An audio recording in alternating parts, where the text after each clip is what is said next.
Good evening. It's it's great to welcome you all here on this cold, bitter, delightful day. I mean, delightful because the sun is shining, but it's still getting colder by the minute. So sit back and relax. We've got something that will warm your hearts, and that is the story about automobiles. But first, we want to thank First Bank of Alabama for sponsoring this series this year. It's great, and the Coosa Valley Medical Center for those cookies that they send over for some of you folks. I've noticed that we have a hard time getting rid of them. Uh, I'm really excited about this because a few years ago, David Lucsko was here and he did a series on junkyards, and it was the most interesting program I'd ever seen and heard. I never dreamed that you could come up with a program like that and it'd be as interesting as it was.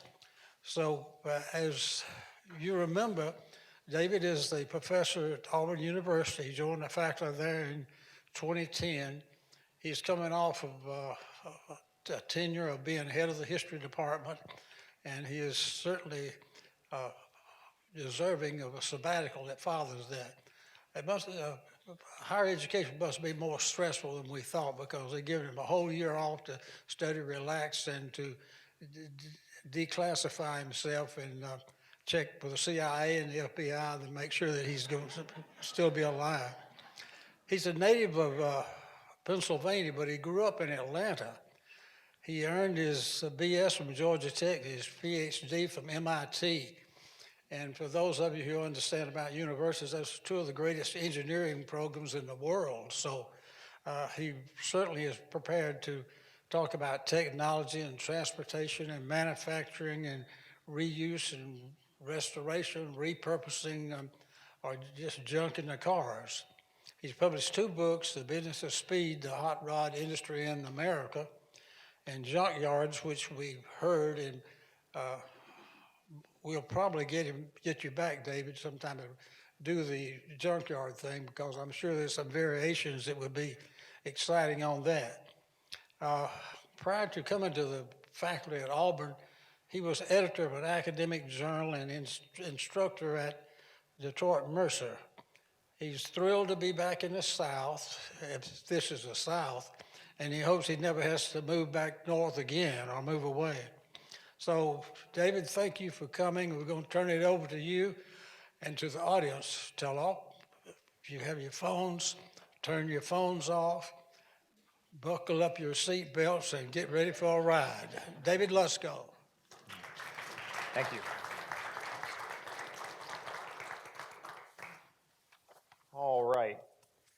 So before I begin, I want to thank the sponsors and the organizers for putting this together and for asking me to come back out here and to talk with you all today. And of course, I want to thank you all for coming out. Again, a cold day, unseasonably cold.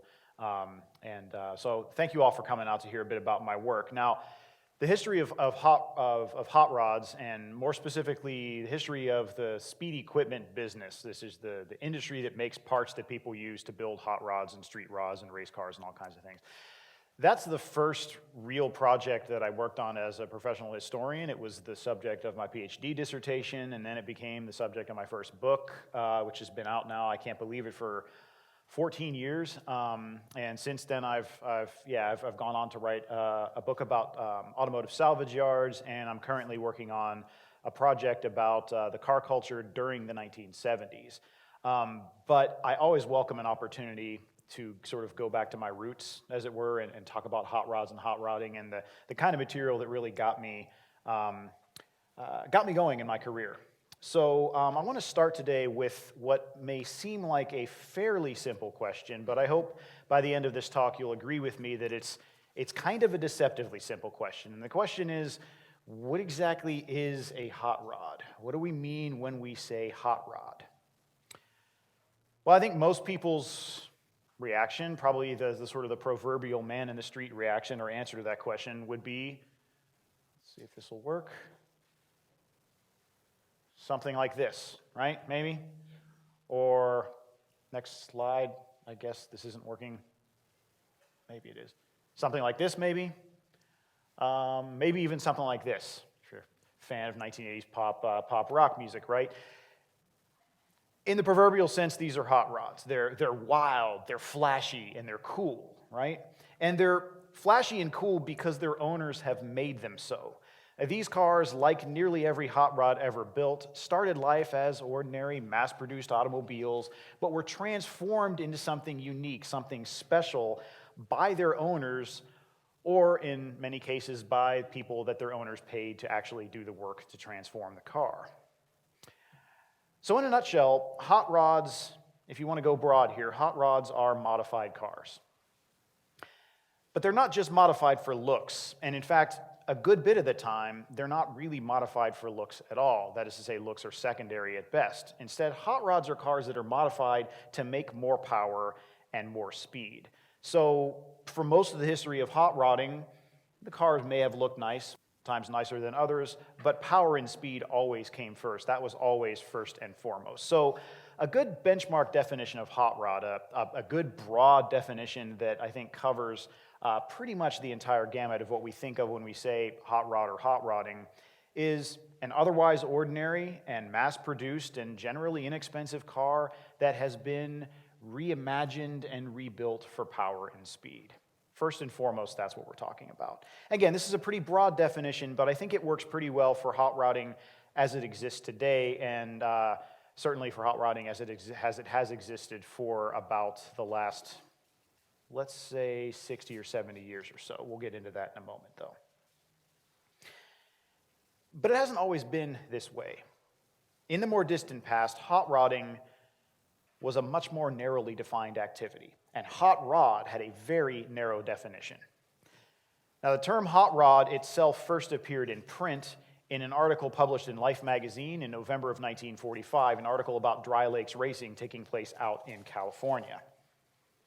And in this Life feature, a feature that drew on and talked about the slang that was then in use among the car enthusiasts that they were featuring, in this feature, hot rod referred specifically to a hot roadster. So terminology-wise, hot roadster, hot rod. That's where the term comes from, right? And what this referred to was an open-topped car, typically an early 1930s Ford, that was modified or hopped up for more horsepower and speed. And importantly, in this 1945 feature, a hot rod was also what they called a dual-use car. That is to say, it was a car that was used for everyday transportation and for racing. And since the article was talking about dry lakes racing, it was also talking specifically about dual-use hot roadsters based primarily in Southern California. And finally, a hot roadster of this era, just after World War II, would have been modified with more attention given to engine equipment, horsepower, and the pursuit of top speed than to looks or comfort. So it probably would have looked something more like this. Not to denigrate the car. It's a cool car. It's a famous car. That's Dean Moon's car. What I want to do here today, though, is really twofold. I was talking before the program, and I sort of initially drafted something up and I was sort of returning to hot rodding after several years of not thinking about it, and I kind of wrote this thing that was kind of, let's pack all the history of hot rodding into like 50 minutes, and it was unworkable, right? So I picked a particular set of episodes here that I want to talk about. So I want to talk about two things today. First, I want to give you a better understanding of how this very narrowly defined activity of 1945 came to be. Where did hot rodding come from, and why was it such a narrowly defined activity as described by Life magazine in 1945? So how did we get there? And then second, I want to carry this story forward from 1945 into more or less the mid-1950s, maybe a little bit beyond, to give you a sense of what happened to the world of hot rodding after 1945, how hot rodding developed from this very narrowly tailored, very narrow group of enthusiasts into something that is a nationwide pastime that it remains to this day, a broad, more inclusive phenomenon that it is today. So, where did hot rodding come from, and who actually built the first hot rods? Well, if we set aside the fact that the term hot rod didn't really come into broader use until the second half of the 40s, and we focus our attention instead on the activity itself, modifying cars for improved performance. If we focus on that instead, then the truth of the matter is that hot rodding sure as heck didn't begin in California. And it also did not begin in the 1940s, or even the 1930s, or even the 1920s. Instead, hot rodding began in the Midwest. And as with so much else in the history of American transportation, hot rodding began in the early days of the Model T Ford. Now, I don't need to go into great detail. We're all familiar with the Model T Ford, but it's long been hailed as the car that put America on wheels, right? It was rugged, it was versatile, it was very easy to work on and repair. By the standards of the time, it was easy to drive, and of course, it was a tremendous bargain. But the Model T, part of the reason for its success was the Model T was a very bare-bones, basic car. This was a car built for mass market value, not for individual expression, or certainly not for style or for comfort, right? And what this meant was that when people started to buy Model Ts en masse in the early 19-teens, many of them accessorized and modified them to better suit their own particular needs or wants. For farmers, this often meant modifying the Model T or putting the Model T to use as a mobile source of stationary power on the farm to power things like pumps and saws. There's lots of pictures like this out there of people doing this kind of thing. Some more dangerously than this. Sometimes you see them really jacked up with the axle or sort of powering it right off the wheel, you know, sort of teetering on a log or something. You think to yourself, boy, that's, you know, okay. Sometimes you see things like this happen in rural areas. For urbanites and suburbanites, modifying the Model T often meant some more straightforward things like adding an accessory floor heater or a better set of gauges, or sometimes things to allow you to take longer tours in the Model T more comfortably. There were kits that allowed the seats to transform into beds. There were all kinds of tents and other attachments that you could have for your Model T to make the car sort of more your own, to make the car into the vehicle that you want it to be instead of what Ford was actually selling. And where did these accessories come from? Most of the accessories that were sold for the Model T Ford came from a bustling accessory industry that was concentrated in the industrial Midwest, an industry that sprang up right after the Model T began to roll off the assembly line. And there were literally dozens and dozens and dozens of these companies making accessories. For our purposes here today, the accessory companies that focused on the car's performance are the ones that really matter. And there were dozens of companies like this that made high compression cylinder heads, freer flowing exhaust systems, modified intake manifolds, larger carburetors. You could get counter-rated crankshafts for your Model T. You could get aluminum pistons, as well as more exotic things like overhead valve and even overhead cam conversions that fundamentally transformed the way the Model T motor worked for more speed. Now, I will be thrilled and delighted to talk about how any of this stuff works during Q&A. I love talking about that stuff, but for here and now, I don't want to get bogged down in kind of how the Model T engine works and what these things actually did. What's important here is that these kinds of products, camshafts, crankshafts, pistons, cylinder heads, exhaust systems, manifolds, these are the same kind of parts the hot rodders would be using many, many years down the road, and there they are available for sale in the early 19-teens for the Model T. And this was no coincidence. High-performance items like this began to appear, first of all, just as the Model T, the mass production of the Model T came into full swing, and also just as motorsports, particularly various forms of oval track motorsports as well as others, really began to flourish across the United States. It flourished both in terms of number of participants as well as number of spectators. So you had a confluence of factors there in the early 19-teens. You had an explosion of car ownership coupled with an explosion in interest and participation in organized racing.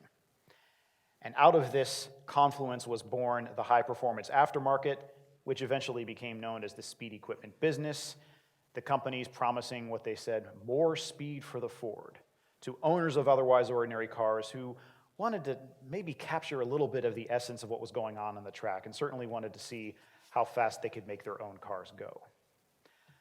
So the purpose of the high-performance aftermarket has always been to help average enthusiasts of average means improve the performance of their otherwise ordinary cars.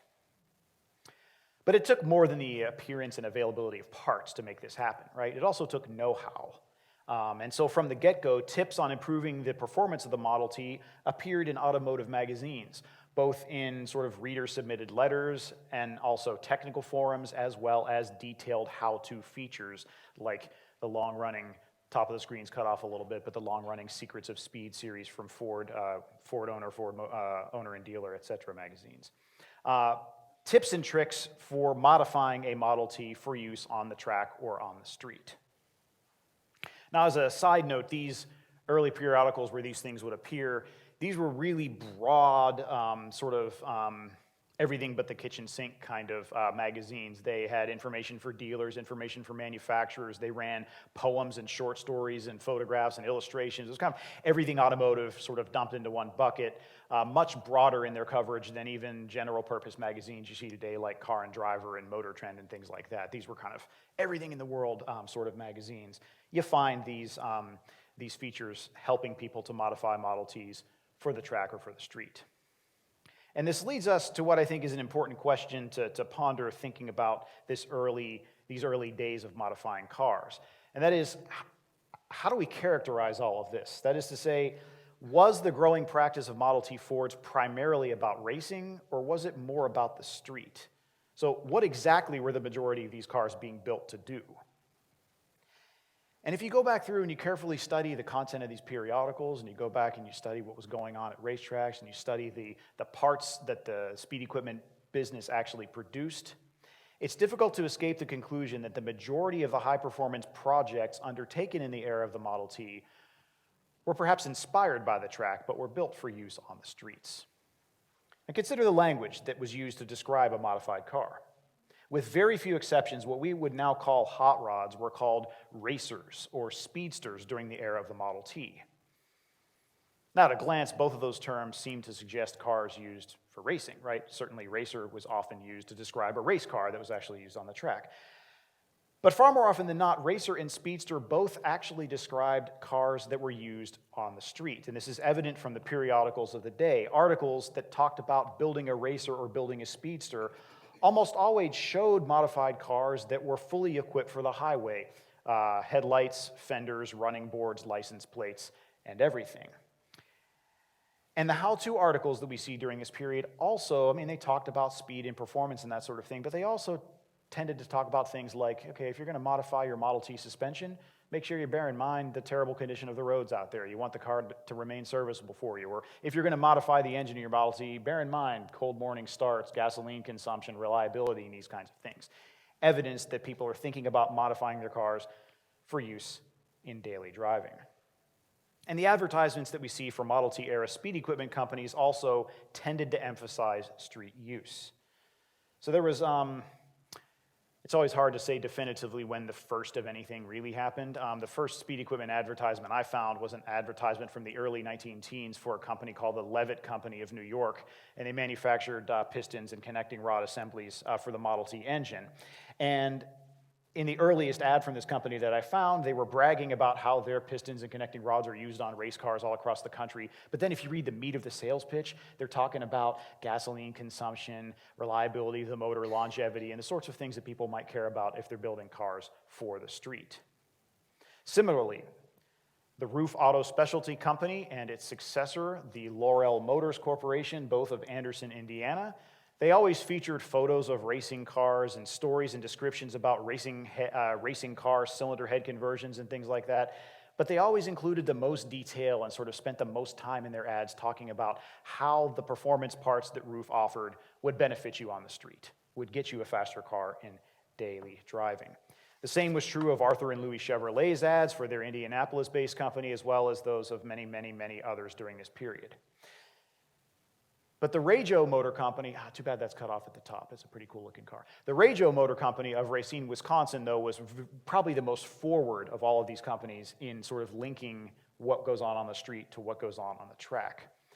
In 1920 and 1921, Rajo's ads bragged of the proven on-track performance of its cylinder head conversion kits by talking about the victories posted by driver Frank Cobb in a Rajo racing special. And in 1922, Rajo's ads emphasized the triumphant victory of driver Noel Bullock at the Pikes Peak Hill Climb, also in a Rajo-equipped race car. But in Rajo's ads, and this is the important part here, in Rajo's ads, the firm explicitly encouraged ordinary motorists not simply to celebrate Cobb and Bullock's victories, but to try to emulate them in their everyday cars. Ford pleasure cars and trucks have equal possibilities, the firm liked to boast. And so, in other words, if you equip your Ford with some Rajo products, you too will capture a little bit of the essence of Cobb and Bullock's victory on the highways and byways near your hometown. Now, this was more than wishful thinking and good marketing, because the majority of those who were in the business of producing speed equipment at the time either were or had once been actively involved in motorsports themselves. And this kind of runs through the entire Rolodex of people who were involved in the industry. Robert Roof of the Roof and Laurel companies built and raced an oval track machine in the 1900s and the 19-teens, and many of the overhead valve conversions that he later sold for street-going Model Ts were based in large part upon designs that he had built for his racing cars back in the 1900s. So there really is a racing provenance there. Likewise, the Chevrolet brothers, Arthur and Louis Chevrolet, yes, the same Chevrolet brothers who founded with William C. Durant the Chevrolet Company. The Chevrolet brothers were active racers and racing car specialists, and when one of their cars won the Indianapolis 500 back-to-back, they decided to celebrate this feat by producing a line of overhead valve conversions called front neck cylinder heads for Model T Fords. Also, the man behind the Rajo Company, this fellow, Joe, and I've never been sure how to pronounce his last name. I'm going to go with Jägersberger. Joe Jägersberger. He was less famous than Robert Roof or Arthur and Louis Chevrolet when he introduced his line of speed equipment in 1920. But Jägersberger, see, I pronounce it a different way every time I say it. He was also an avid racer and fairly successful one at that prior to his shift into the business. The same was true of Ed Winfield, who was a Los Angeles-based racer who went on to found a very successful high-performance carburetor, camshaft, and cylinder head company. And I could go on and on and on and on and bore you all to tears. But the point here is that when a Model T owner bought speed equipment from one of these companies, he wasn't just falling for the illusion or the promise of speed and performance. Instead, he really did get the genuine article. So the typical Model T-based Speedster was a type of car that racing fans built not to capture the checkered flag for themselves, at least most of the time, but instead to capture some of the feel, the look, and at least some of the high-speed capabilities of the race cars that they so avidly followed in a form that would remain serviceable and useful on the rutted and uneven roads of 19-teens and 1920s America. So the teens and 20s, that is when the hobby that we now call hot rodding first emerged. That's when the speed equipment got its start too. So the question is, what happened, right? You've got this bustling, nationwide, I accidentally went a slide forward, apologies. Apparently the trigger does that too. What happened? You have this what we might call proto-hot rodding happening all across the country. And even though the high-performance parts largely came from states like Ohio and Michigan and Wisconsin and Indiana, you were as likely to find a modified Model T on the streets of Texas or New York or California as you were in Detroit, right? So what happened to this proto-hot rodding? Why was it that by the time Life magazine took notice of it and wrote a big feature article on it in 1945, that the focus had shifted and had become so narrow? It's Southern California and its hot roadsters, its enthusiasts. What happened? Well, in a word, what happened was the Great Depression. That's the simple, easy scapegoat here. The Depression is what happened. Most of the early speed equipment companies that were founded and were thriving in the industrial Midwest, very, very few of them survived beyond 1931 and 1932. Most of them closed their doors. Also, coast to coast during the 1930s, racetracks, large and small, were closing their doors. And for many Americans, the quest for power and speed simply, by necessity, took a back seat to the quest for work and food, right? These were desperate times. So that's the simple answer, right? The Depression is what happened to this proto-hot rodding. But as I'm sure many or most of you have heard in other presentations given here at the Comer Library, history is rarely simple, it's rarely straightforward, and it's almost always complex, right? It's a lot more complicated here what was really going on. For one thing, a lot of those early speed equipment companies were in trouble by the end of the 1920s for a reason even simpler than the looming Great Depression. And that is that the Model A Ford, as well as lower-priced models from Chevrolet and Dodge, that were out by the end of the 1920s were qualitatively better cars than the Model T Ford in every conceivable way. Okay? In every conceivable way. Meaning that they carried as standard equipment many of the luxuries that were only available as aftermarket accessories for the Model T. And this ran the gamut from various creature comforts like heaters and gauges and things like that, all the way to performance considerations. The power plants of these cars and these low-priced cars, they already had better ignitions, better exhaust systems, better manifolds, better transmissions, better everything than the Model T. So they were already strong performing cars by the standards of the day on the street. And this meant that accessory companies, including those that sold high-performance parts, were already in deep, deep trouble by the time the 1920s was coming to a close because their markets were sort of drying up. People weren't buying accessories or high-performance parts for Model Ts the way they once were. And as they were struggling to try and come up with ideas for the Model A, the economy crashes and they sort of collapse, okay?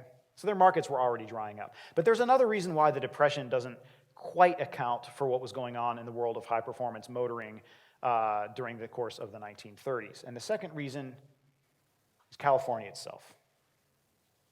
Because at exactly the same time that nearly everything associated with the proto-hot rodding of the 19-teens and 20s was vanishing or receding greatly all across the country. At the very same time that this was happening, California enthusiasts were actually entering something of a golden age.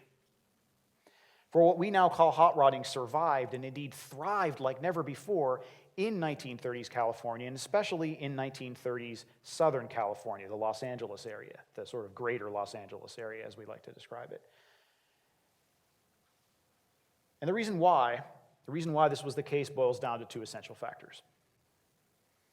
The first is that Southern California was a very prosperous place in the 1920s, and that prosperity actually continued into the 1930s. The Depression hurt, of course, but not in the same way that it did back east. I mean, there's a reason why so many people packed their things and moved west during the course of the Great Depression, and specifically to Southern California, and that is because that part of the country was relatively prosperous versus the rest of the country.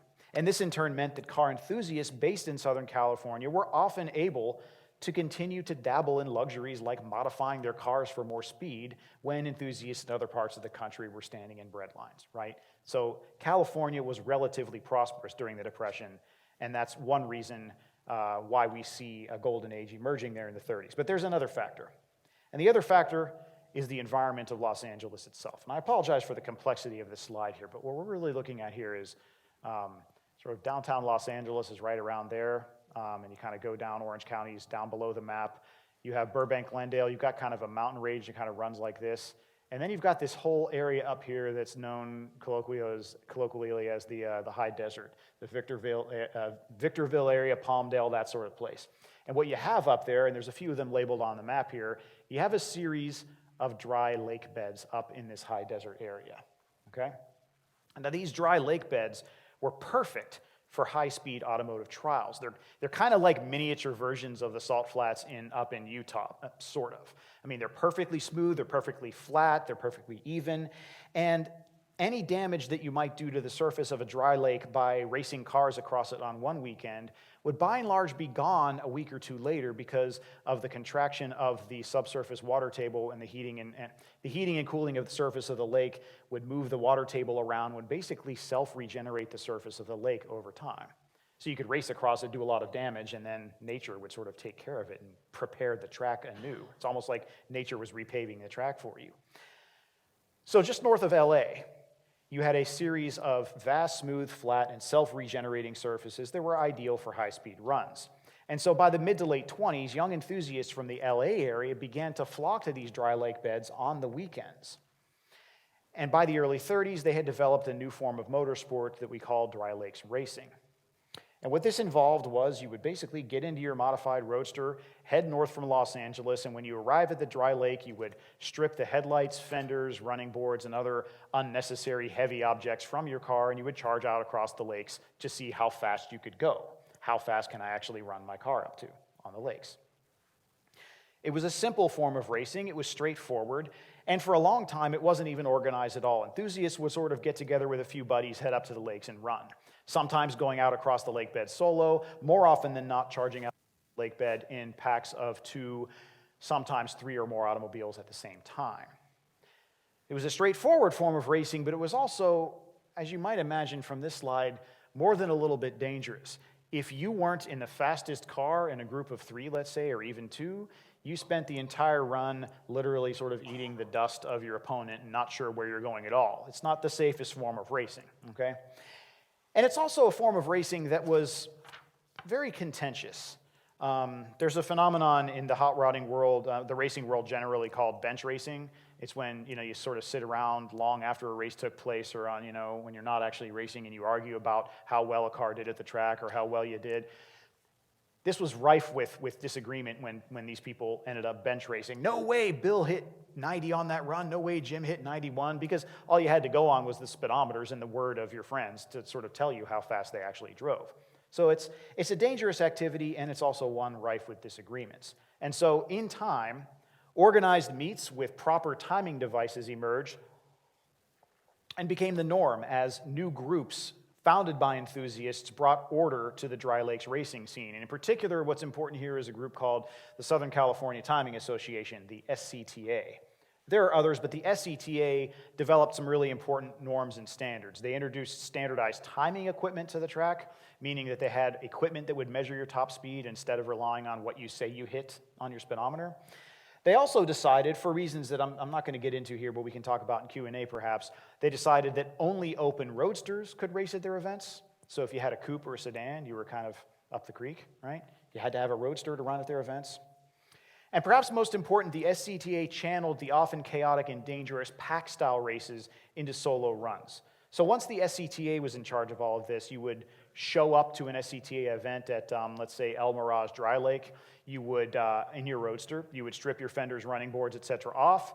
The SCTA would assign you a number, or you would have one already in mind. You would then queue up, and then when your turn came, you would charge out across the lake bed solo, and the SCTA's timing equipment would figure out how fast you went. You would then get an official time slip from the SCTA saying you went 92 miles an hour, and then when you're arguing with your buddies, you can say, I got the time slip, SCTA says 92, and they would have one that says 91, and you would win the argument, right?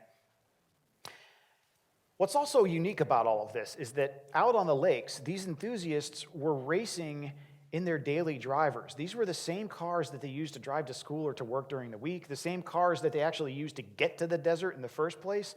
These are the cars that they're racing, okay? And so out on the lakes, these enthusiasts were blurring the line between racing and daily use. They're also, not incidentally, the same cars that these same enthusiasts would then, more often than they would care to admit later on in life, race on the streets of Southern California. So there was a lot of street racing going on associated with this as well.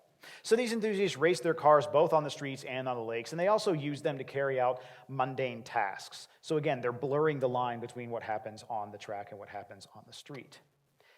And when they were out on the lakes, they also blurred the line between spectators and participants to a certain extent, or at least to an extent that's much greater than we see in most forms of motorsport. This is a post-World War II picture, but it gives you an idea of what the lakes would have looked like during a meet.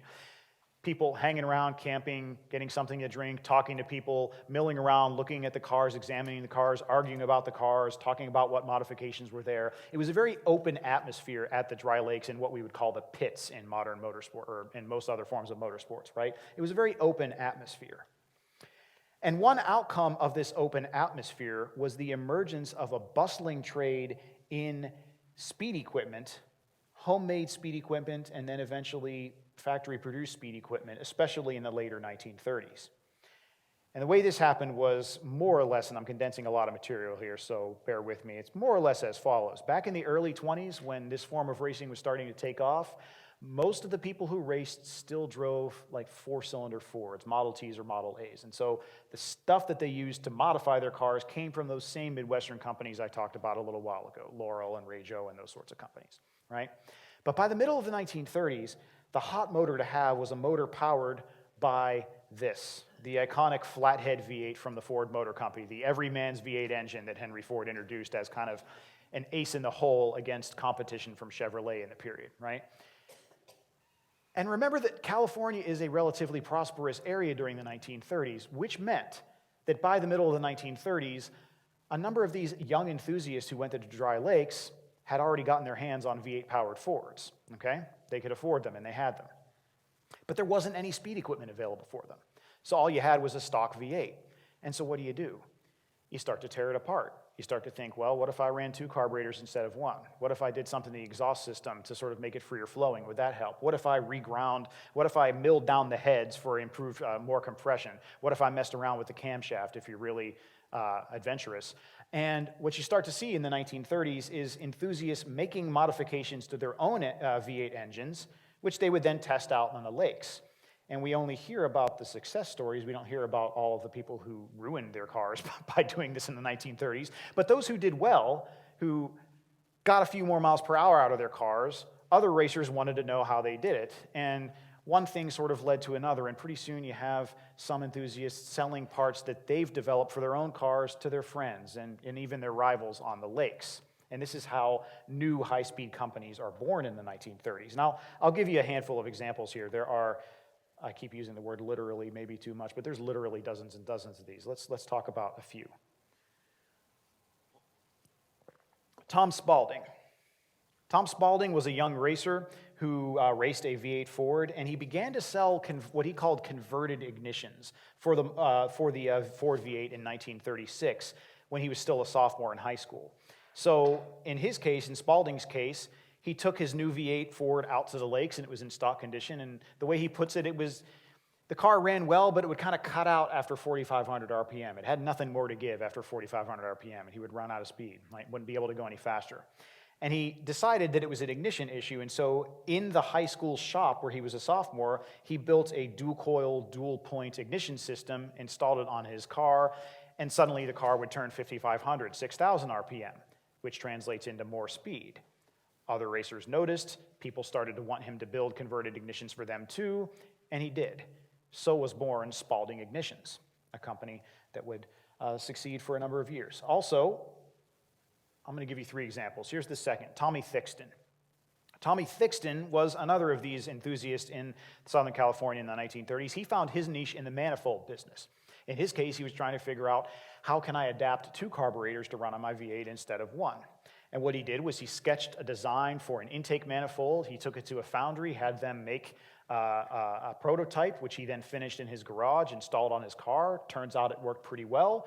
People wanted their own. He called the foundry back, ordered a bunch of examples, finished them in his garage, sold them to fellow racers. So was born Thixton Manifolds. One final example, somebody that more people probably have heard of, that's Vic Edelbrock, Vic Edelbrock Sr. Edelbrock was a garage owner. He raced and drove a 1932 Ford V8. He was actually, through his garage, he was a dealer for those Thixton manifolds. But then he got into an argument with Tommy Thixton during the course of 1939. He wanted Thixton to improve the product a bit. Thixton said, no, this is working really well. Edelbrock said, as the story goes, he said, okay, well, he went off on his own, talked to a foundry, had his own aluminum manifold made, and started to sell them to fellow racers. So was born the Edelbrock Company, which went on to become one of the most successful high-performance companies in this country. Likewise, manifolds by Phil Wyan, Wayne Morrison, Eddie Miller, and Mal Ord appeared during the course of the 1930s. Camshafts from Ted Cannon and Harry Weber. Blah-de-blah-de-blah-de-blah. I could go on and on and on. A number of these dry lakes enthusiasts of the 30s started out making parts for their own cars, and by the end of the decade were producing them in small shops to sell to their fellow racers. Now, what's important is that all of these entrepreneurs, they were hot rodders themselves. All of them drove and raced dual-use open roadsters, cars built for performance rather than looks. All of them were members of hot rod clubs located in the greater Los Angeles area, most of them affiliated with the Southern California Timing Association. All of them produced and sold parts to their friends, their peers, and their rivals. These were the people that Life magazine wrote about in 1945. This is that tight-knit group of hot rodders who were involved in dry lakes racing that Life magazine would eventually feature. But by the time that article was published in Life in November of 1945, you realize, of course, we're skipping over World War II. Just put a pin in that for a moment. By the time that article was published in November of 1945, things had already begun to change. That tight-knit, hyper-local, California-centric world that Life would feature in 1945 was already beginning to morph into something that within a decade, by the middle of the 1950s, would have been unrecognizable to the hot rodders of the 30s. Hot rodding was already beginning to change, to develop into something more diverse, more nationwide, and frankly, much more interesting. And the sources of change here were many, but for the sake of brevity, historians like lists. I'm going to give you 6 reasons why this happened. 6 reasons why hot rodding developed from that tight-knit thing in 1945 into a more broad phenomenon. First is the war. Not to repeat oft-spoken cliches here, but during World War II, gasoline and tires were, of course, rationed. New car production shut down for the duration. Most forms of motorsport were mothballed entirely for the duration of the war. And most of the pre-war hot rodders who were involved in that dry lakes racing, marched off to war, some never to return. Those that didn't march off to war, some of the companies that produced speed equipment shifted to war materiel production, small-scale items, and did that during the course of the war. So hot rodding was sort of mothballed during World War II. Also during the war, the federal government came in and seized what the hot rodders thought was the best, it was the most favored of those dry lakes, Muroc. The federal government came in and took control of Muroc and turned it into an air base, so you could no longer race there. So World War II itself brought some changes to hot rodding, sort of pushed the pause button in a lot of ways, but the real and lasting difference that the Second World War made to the development of American hot rodding involved the second key factor, and that's the participants. Now, during World War II, a woman named Veda Orr, who was the only female member of the SCTA prior to the war, the only woman who was racing on the dry lakes, she, of course, was not stationed abroad during the war, and so she actually wrote, mimeographed, and distributed a newsletter to fellow SCTA members who were stationed abroad during the war. And by way of this newsletter, this SCTA newsletter, California hot rodders stationed all over were able to sort of keep up with what was happening with their friends who were stationed elsewhere and what was happening back in California and so on and so forth. But perhaps more importantly, those who got a hold of these, who received these newsletters when they were stationed abroad, were able to share them with their friends, the people they were stationed with, the people they were fighting with, who were from all over the country, right?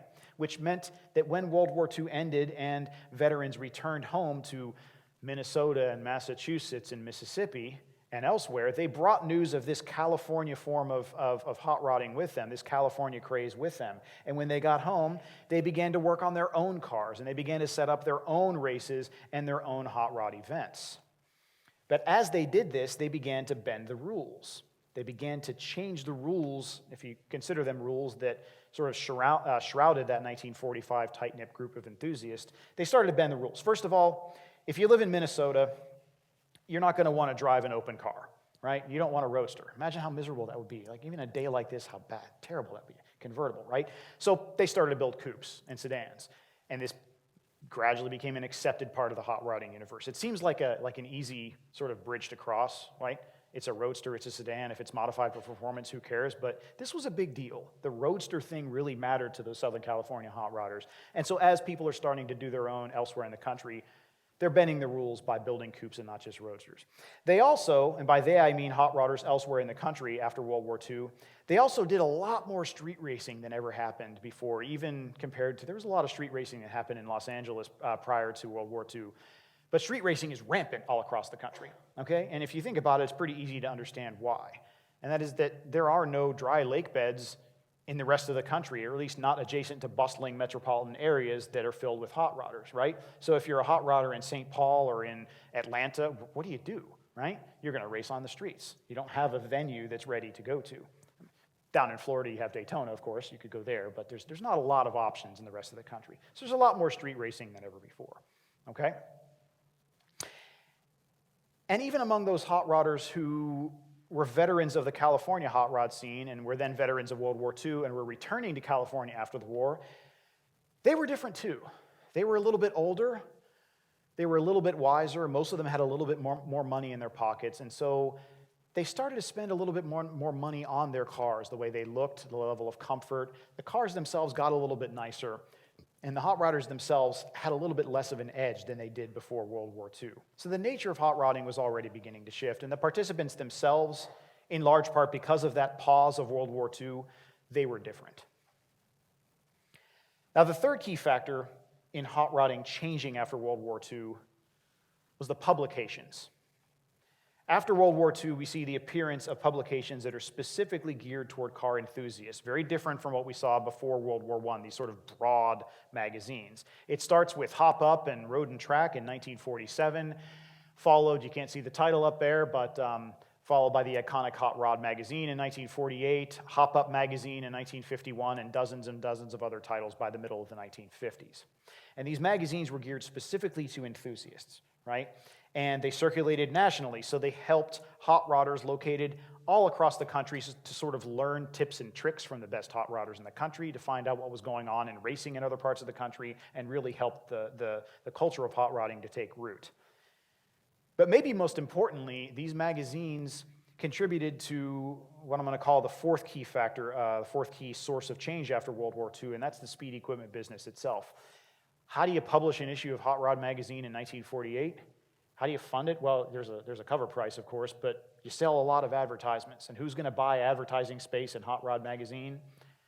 Well, some of those weird, like, pimple companies that would have those cartoons of, like, the guy on the beach and his girlfriend gets sand kicked in her face, and he, you know, anyway, there's other ads, but basically what you have funding these Hot Rod magazines are speed equipment companies. And again, this is the fourth source of change after World War II, the speed equipment companies themselves. Now, many of those pre-war pioneers, the California hot rodders who started small companies in the late 1930s, many of them returned to the business after World War II, and lots of other companies got started after the war as well. Most of them in the greater Los Angeles area, but more than a few in other parts of the country as well. Circa 1945, if you go sort of 45 to 55 era, it was something like 95% of the speed equipment companies in the country were based in Los Angeles. If you fast forward a couple of decades, it gets down. I think today it's something in the mid-50s, but this really is predominantly a California industry. Now, most of these companies were small shops. These were not large factories. Don't think of Ford and mass production. Think of small shops with a couple of pieces of general machining equipment. That's really all you needed. All you needed was a couple of tools, someone who knew how to use them, and a good idea for a part, right? And you could start producing parts and start advertising them for sale. The companies advertised widely, and even though a lot of these companies made sort of the same kinds of products, there were lots of companies making camshafts, lots of companies making cylinder heads, lots of companies making exhaust systems.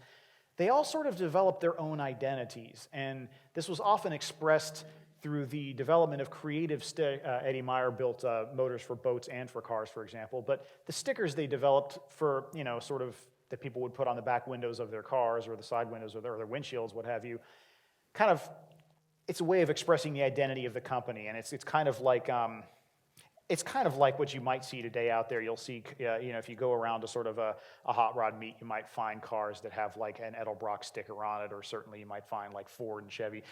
Sort of a way to express identity by way of the speed equipment company that you identify with and that you support and all of that. So the speed equipment business grew and developed during the course of the years following World War II. And also importantly, this is the slide that I started off with today. This has been my desktop background on my computer for like 20 years now. This is a speed shop in Southern California with a classic Roadster hot rod parked out front. Speed shops also opened all across the country. These are small retail shops that sell hot rod parts, largely built in California to hot rodders all over the country. And they don't just sell parts, they sell expertise, or they provide expertise. You can talk to your speed equipment guy, your speed shop owner, figure out what you want for your own car, decide what parts to buy, and so on and so forth. So the industry itself was expanding, and this helps hot rodding to grow. Which means that by the end of the 1940s, it was easier than ever to build your own hot rod, no matter where you lived in the United States. Forgive me. But this ease of access created problems of its own, and specifically it created the fifth source of change following World War II: public reaction to hot rodding. With street racing rampant coast to coast, and with some local officials convinced that hot rod clubs were really nothing more than gangs of thugs or groups of juvenile delinquents. This is an early manifestation of that 1950s obsession with juvenile delinquency, right? You started to see cars seized, licenses revoked, and all across the coast, all across the country, hot rodders started to feel like they were on their back feet. Their backs were against the wall. They had a serious image problem on their hands. Forgive me, sorry. They had a serious image problem on their hands. A lot of public reaction to what they're doing, a lot of uproar and outcry. The last thing you wanted was your daughter to date a hot rodder, that kind of thing, right? This was terrible. But they found peaceful ways to fight back. And I'm going to give you the classic example of fighting back against this public reaction. This fellow here is Wally Parks. Now, Wally Parks was the editor of Hot Rod magazine, and he was a lifelong California hot rodder. And even though he passed away only a few years ago now, he was at the time a little bit older, a little bit wiser than his fellow hot rodders, even though he did his share of street racing. And sort of looking around him and thinking about the public reaction to hot rodding all across the country, he used the editorial soapbox of Hot Rod magazine in 1951 to advocate for the creation of a national hot rod association to promote what he called safe and responsible hot rodding. The charitable version of this story is that somebody wrote a letter to the editor asking why there isn't a national association, and he wrote back using his editorial voice and said, "I'm going to create one." What really happened is he planted the letter, he planned to create an association, and this was sort of the beginning of empire building for Wally Parks through the National Hot Rod Association. But the NHRA is founded in 1951, and, the National Hot Rod Association, the NHRA, with Wally Parks at the helm. And the NHRA worked to eliminate street racing and therefore eliminate the largest reason for public reaction against hot rodding. And it did this by promoting drag racing as a safe alternative to street racing. Now, drag racing, for those in the room who aren't familiar with drag racing, you have an early version of it here with actually a fellow dropping the flag instead of some lights. But drag racing could be set up anywhere you had a quarter-mile strip, generally an airstrip. Two cars, they raced against each other to the end of the track, so you're racing against your opponent, but you're also racing to see what top speeds you might hit by the end of the track. It's a very competitive sport. It's very easy to set up and run. You could have multiple classes of cars with different levels of power. It's a very popular activity, and the NHRA guides this as it develops. And by the time we hit the early 1950s, dry lakes racing is kind of withering into this offbeat niche, and drag racing is really the heart of hot rodding and hot rod racing. Helping to sort of fight back against some of that public reaction. The drag strip was now the center of the universe for the hot rodder. Sixth source of change were the sorts of cars that Detroit produced after World War II. Now, under the hood, or sort of chassis-wise, the running gear of a car from the early 1950s would have been pretty familiar to anybody who was involved in working on cars in the 1930s. Not a whole lot had changed. There were some new V8 engines and six-cylinders and things like that that came out in the 50s that are very important, but under the hood, things were pretty much the same. But the bodies themselves, the bodies of the cars that Detroit was producing in the end of the 1940s and early 1950s were radically different. They no longer had that sort of separate fender with the bulbous headlights and the running board sort of look. They didn't look antique-y anymore. They looked sleek. They looked modern, right? And the look of these cars enticed a number of hot rodders who, especially the ones who were a little bit older, a little bit wiser, had a little bit more money, to sort of build what came to be known as the custom car craze, right? Instead of spending all their money on speed equipment for a car that they're going to get arrested for driving on the street anyway, put your money into building one of these, a sleek, low-slung, interesting car that's built for style, not for speed. But this is all still done within the universe of hot rodding. So my point here is that the times were certainly changing in the late 40s into the early 50s. In place of the dual-purpose, Lakes Street, California-centric, roadsters-only, tight-knit world of 1945, hot rodding had splintered by 1955 into a number of distinct niches and sub-niches, each of which would continue to develop in the years that followed, in some cases spawning new sub-niches during the course of the 70s, 80s, 90s, and beyond. By 1955, in place of that narrow world that Life magazine described a decade earlier, you had street-driven hot rods, come to be known as street rods, hot rods that are built in the general style of those 1930s pioneers, but which were built with a lot more attention to the way they looked, the fit and finish, the comfort of the seats, the finish of the paint, and so on and so forth. Hot rods designed to drive just on the streets, not to do any real racing. You also had the emergence of street machines, which are cars built after World War II that are modified for outright performance purposes. You also had custom cars, as well as their later derivative, the lowrider phenomenon of the American Southwest. You had specialized dragsters, cars that are just built for use on the drag strip that you wouldn't drive to the event and then run, right? As well as specialized lakesters, right? Cars just built for dry lakes racing instead of for ordinary transportation purposes as well as racing. And later on, especially by the end of the 1970s, you also even start to see nostalgic reproductions of some of the earliest, what I called here, proto-hot rods, those Model T-based speedsters of the 19-teens and 1920s. You start to see recreations of those later on as well. Variety, by the time we get to 1955 and the years that followed, variety had become the norm. Hot rodding was a much more diverse activity. So, what does all of this mean? This is my chance to get on an editorial soapbox here. What does all this mean? Why bother with hot rods and street rods and dragsters? Why is any of this important? Well, I think it's important for a number of reasons. Otherwise, I wouldn't have worked on it for so many years. But by way of conclusion, let me point out what I think are two main reasons why it's worth studying things like hot rodding, why it's worth studying hot rodding and taking it seriously. And the first is simple. And that is that if all you know about the history of the automobile in the United States revolves around what Chevy or Ford or even Honda and VW have been up to, then you are missing a huge chunk of the story. The American car culture is much broader than that. It's much more diverse. And frankly, it's much more interesting than your standard histories of, Henry Ford or the General Motors Corporation might suggest. The story of the automobile in America is not just a story of huge corporations and labor unions and new car dealers and gas stations and federal regulations and highway building. It is all of that. But what the history of hot rodding reveals is that the story of the automobile in the United States is much more colorful and much more fun than any of that. And it's often said that the United States is an auto-centric society, right? That we have the most highly developed car culture in the world. That's true.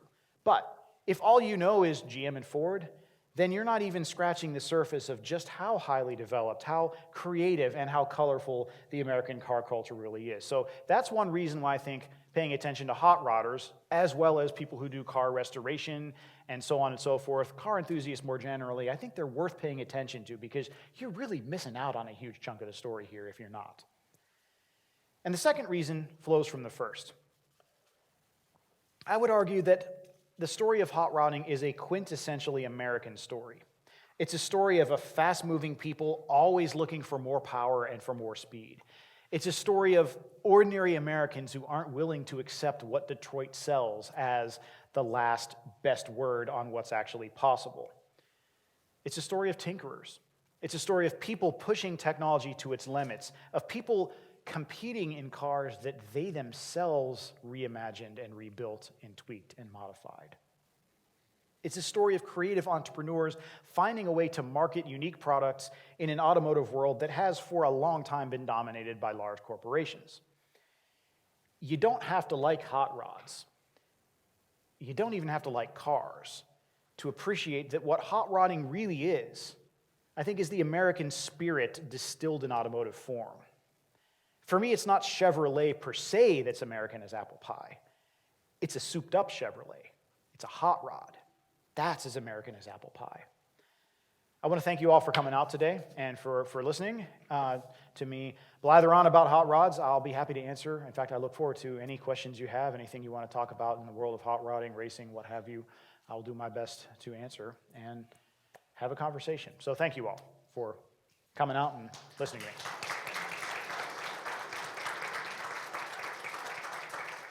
Thank you, Dr. Lucsko.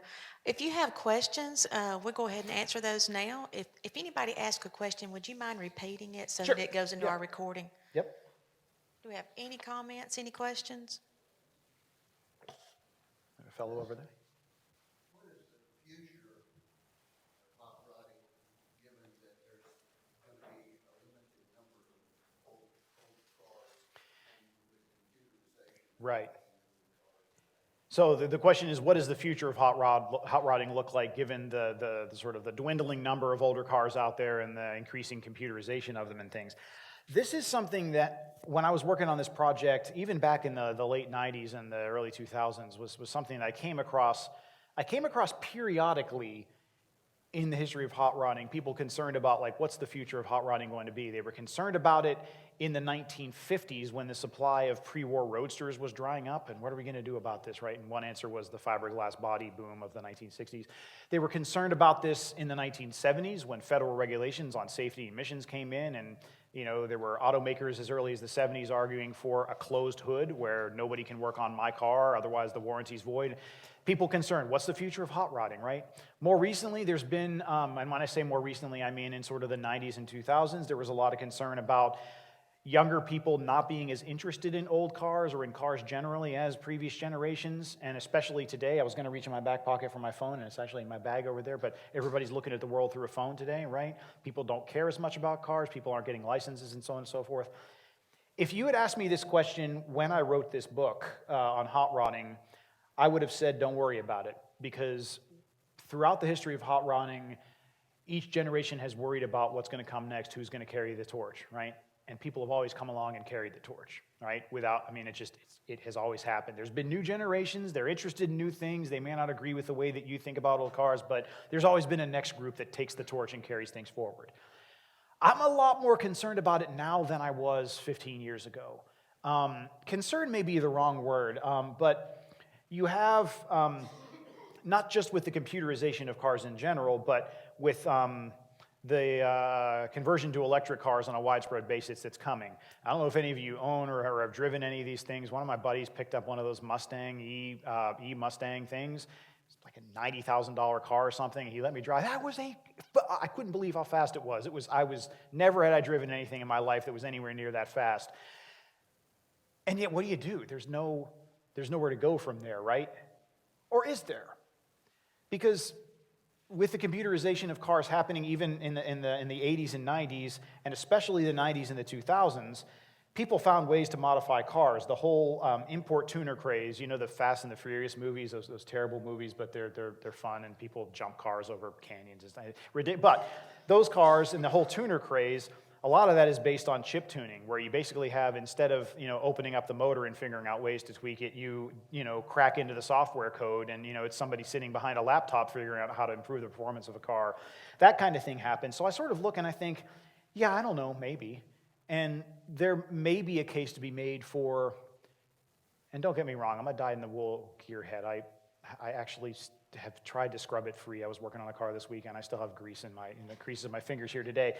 I love the old cars and I love working on them, but there's a lot of people doing some creative stuff with parts from Teslas and things like that, and putting them in like old VW Beetles and putting them in like old trucks and stuff like that, and kind of creating stuff. So 15 years ago, I would have said confidently, don't worry about it. There's always another generation. I'm a little more concerned today just because, and maybe it's because I'm of a certain age now and I sort of am fixed in my ways, etc. I have trouble imagining what that next generation will look like. I think I'm part of the group that wonders. I'm a little less sure, but we shall see. Some of my car buddies back home, there's a group of us who get together for a drink every Friday, and we basically talk about cars for like 3 hours. They're convinced that there'll always be enough gasoline, and it'll be available for us to drive our cars as long as we want, and it'll just get more expensive, et cetera, et cetera. I'm a little bit less optimistic about that, but it is an excellent question, and it's a question I think is more prescient now than it ever has been. But again, maybe that's just me, because I'm fixed in my own ways now, and I have trouble imagining the future in ways I didn't 15 years ago. So I don't know. But yeah. People have always found creative ways to continue to work on cars, no matter what the manufacturers do. Whether that's going to continue to be the case, I don't know. You could buy a car today,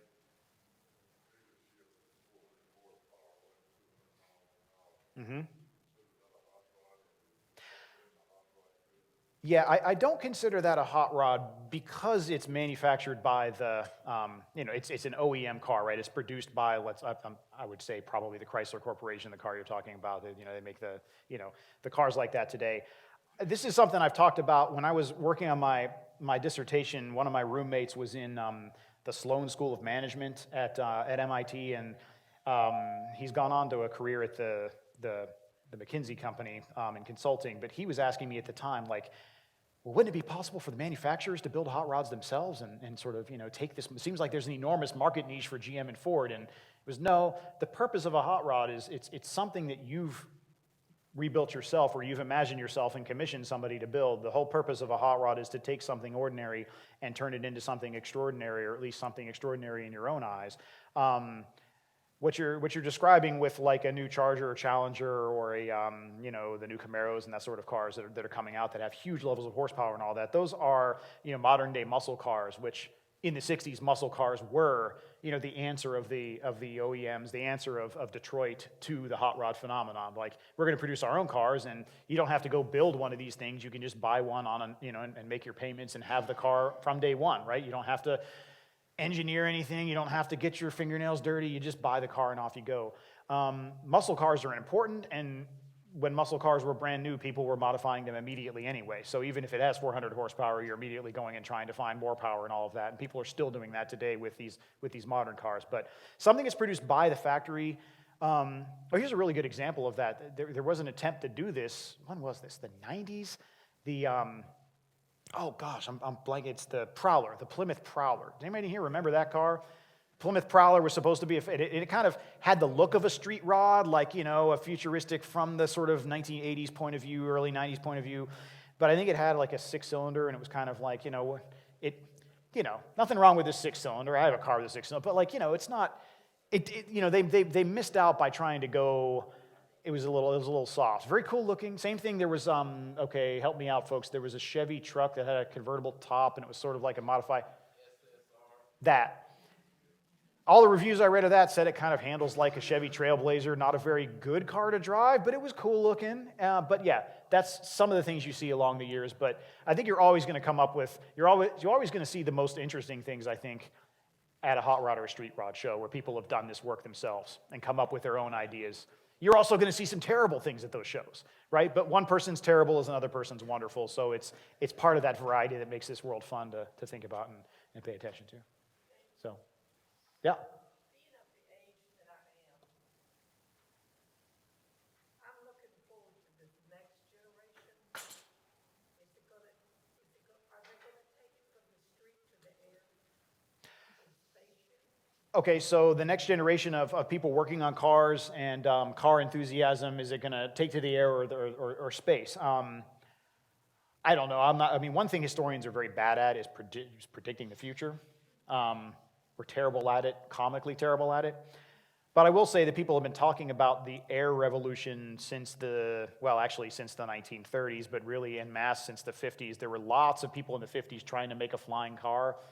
I'm trying to think, was it a Seinfeld bit where, where are the flying cars and shouldn't we have them by now? We were promised this when we were kids and we don't have them. It turns out it's really hard to make something that drives and flies. You can make something that drives really well or flies really well, but when you try and compromise the two, you end up with something. There was one from the 50s, and I was reading a review of it in Road and Track from the 50s, and it said something like, it flies like an Oldsmobile and holds the highways like a Cessna, or something like that. So it was terrible at everything, is what you end up with. But it is one of these sort of, it's this vision of sort of, boy, if we could just break out of 2 dimensions and have 3 dimensions.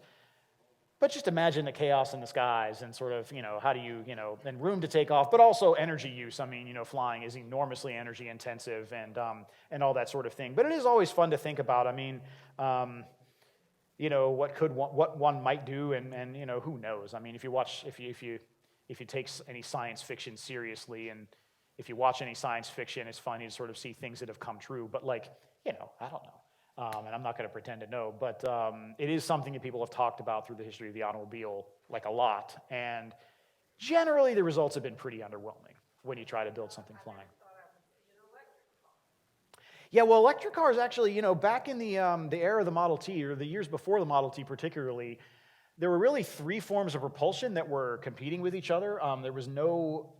There wasn't any reason in the world to believe, let's say it's 1905, there's no real reason in the world to believe in 1905 that cars powered by internal combustion would dominate for the next 100 years. There was no reason to believe that at all. There were steam-powered cars, which may sound ridiculous, but steam was a familiar technology. Steam-powered cars were a little complicated to drive, but there were companies that produced them into the 20s. And there were a lot of electric cars that were for sale, in the turn of the last century. I guess I should say turn of the previous century. 1905, there were a lot of electric cars available, and they had a lot of the same issues that people have been grappling with the last 10, 15 years with the resurgence of electric, which is, range and charging time and weight and expense and all those sorts of things. As an historian, I always hate to sort of point to one thing and say, this is the one reason why. So I said the Depression earlier, that's an inconvenient reason, but there's a lot more going on there. With the success of the Model T, though, I mean, in a lot of ways, the Model T answered a lot of questions just by its sheer market dominance and the way that it took over the market so quickly. I'll give you an example. It doesn't have anything to do with electric propulsion, but you know how in this country we drive on the right side of the road, but our steering wheels are on the left? Prior to the Model T, not prior to the Model T, but before the mass production of the Model T got underway, in 1910, something like 80% of the cars built in this country had steering wheels on the right, even though we drove on the right side. Ford had all sorts of ideas, and one of them was an idea he wanted the driver to be on the left-hand side of the car. Whatever the reason was, doesn't matter. He did it. Within another 5 to 10 years, 80%, then 90%, and pretty much dang close to 100% of cars had steering wheels on the left, right? Ford changed the dynamics of that market altogether and sort of answered the question of where should the driver sit. One reason why people wanted the steering wheel on this side of the car was that, well, if you're driving around town and you're on the right and you parallel park, you just step right out onto the curb. But then if you're out on a rural road and you're driving and there's a truck in front of you and you're trying to see around that truck to overtake them, it's harder to see because you got to get, several feet of car into the lane, and by then you've already gotten in a head-on collision. So, electric cars were very viable, and in some parts of the world, in France, for example, in the 1890s, electric cars dominated their industry, and they had taxis, delivery trucks, and vans, and all sorts of things that were powered by electricity. Internal combustion simply answered the needs of the market better, and that was pretty clear by the 19-teens, and sort of bang for buck gasoline versus electric storage, it's hard to store as much. I used to have this compact diesel-powered car, and in like 3 minutes I could have a full tank of gas. It would take me 900 miles. Hard to beat that, right, as far as like energy storage and energy density. But we'll see. I spent a lot of time the last few years like sort of scratching my head, no, electrics, no, what am I going to do? I won't be able to drive my cars, and I still do that a lot. But after I drove that Mustang, I can't believe how fast that car was. But, then again, it's $90,000. I mean, if I had $90,000, I'm putting it on my house. I'm not spending it on a new car. So anyway.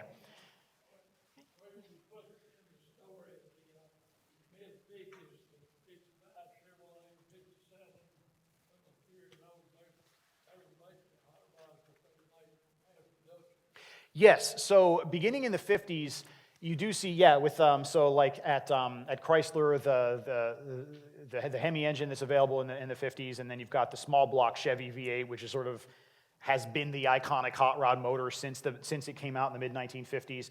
These were there's a number of reasons why this was happening, but the automakers were going after the performance and speed market in the 50s, and then they kind of push pause briefly at the end of the 50s because there's concerns about racing and all this stuff, and then they go whole hog in the 60s with the muscle car phenomenon with these high-performance packages. But yeah, there were cars like that were built that were tremendously powerful, big cars. A lot of them could be converted pretty easily, stripped down for drag racing purposes and things like that. But even with those cars, people are modifying them and getting more performance out of them. It's not, again, looking forward, I have trouble imagining what it looks like ahead of me, but throughout the history of the automobile in this country, people have always found a way to get more power out of it. I mean, there are companies that sell parts for, Ferraris and Lamborghinis and things like that out there, right? I mean, who needs a faster Lamborghini? Somebody, apparently, because, you can get parts for it. So, there's always people finding ways to, who are going to find ways to do something new or something unique with what's out there. But yeah, those cars of the 50s are really cool. And I had the opportunity, forgive me if I told you all this last time I was here, but I had the opportunity to go to Cuba in 2017 and spend a couple weeks over there. And one thing that was really cool to me about Cuba, it wasn't just that there were all those old American cars running around and they were modified and sort of kept on the road in all sorts of ways, but you get a more realistic snapshot of what a 1950s street would have looked like by going to Cuba, because here what do? We save the cool cars, right? And the everyday mundane stuff tends to kind of disappear. So an example of this is a 57 Chevy, right? People like, it's one of the iconic cars for all sorts of reasons. Four-door 57 Chevys outsold two-door 57 Chevys by huge margins. But what do you tend to see at shows and everything else, or movies that take place? You see the two doors, right? Why? Because we kept the two doors because they're cool, and the four doors were everyday and ordinary. You go to Cuba, you hardly see any two doors at all. You see four doors everywhere, and so it's like you get this weird snapshot of that period. I'm just rambling now, sorry, but anyway, it's which I tend to do when I talk about cars. Anybody else? Can you tell them what you drove here in today? So, in spite of the fact that I write about hot rodders and my first project was about hot rods, I'm more affiliated myself with what I did in the second project, and that's the junkyard enthusiasts who restore cars using parts from salvage cars and things like that. So what I drove here today is a 69 Beetle that I bought myself when I got tenure. And I bought it down in Dothan, and it made it about 50 miles, and the motor gave up on the way home. Because I bought it because I just wanted to have an old car to drive around and be around in, and I ended up having to replace almost everything in that car: transmission, front end, engine. I rebuilt the engine, replaced parts of the interior, had to do bumpers, I have the whole wiring. It became this project. My friends were making fun of me because I went and bought this car to have just as a driver, and it never drove. But now, knock on, do we have any wood here? Yeah, knock on some wood. For the last couple of years, it's been pretty reliable, and I drive it all the time. Not every day, but most days, probably 3 times a week, and it's fun. Yeah, it's the one outside. Yeah, it's the one outside. Thanks. It's thank you. It's a little rough around the edges because it lived outside for a number of years, and so I didn't have. It does get driven regularly, and so it's a little rough around the edges. I don't want to have it repainted or anything or have it look too nice because then I'll be afraid to drive it. Like, I recently finished a restoration project on an old convertible Bug that I've had for years. And now that's a car that, like, I'll take the cover off and back it out of the garage on like a Saturday if it's nice, and I'll drive around, like maybe 10 miles and come home and clean it off and put it under. It's too nice. I can't drive it to work or anything, so I don't enjoy it as much as the yellow car. So, yeah, thanks. Yeah. And the next time we have him come, we're going to have him do a car show for us. So I'll bring something else next time. Yeah. if you saw his other program that he did for us a couple of years ago on junkyards, when I left that program, I went home and it was just so thought-provoking. I kept thinking about all the things that he talked about that end up in the junkyards and the history behind it. And today I was excited to see how you were going to take us through the history lesson on this. So informative, so memory-provoking. I was thinking about my granddad's Caprice and how we would fold the little seat down in the middle and ride up front with him. We didn't know anything about seat belts. So things have definitely changed through the years. So thank you so much for always putting together a fantastic Well, thank program. you. You did a great job. Thank you. Thank you, everyone. So next week, please make sure you join us. Dr. Jim Hansen will be here. You know, we've had him several times. He's done the program for us on Neil Armstrong. He has now done a program on Charles Lindbergh. And so we think you'll enjoy this one. He's always interesting. If you remember last time he came, he talked about going to Clint Eastwood's house and golfing with Clint Eastwood. He's a fantastic presenter. So thank you all so much for being here today. See you next week.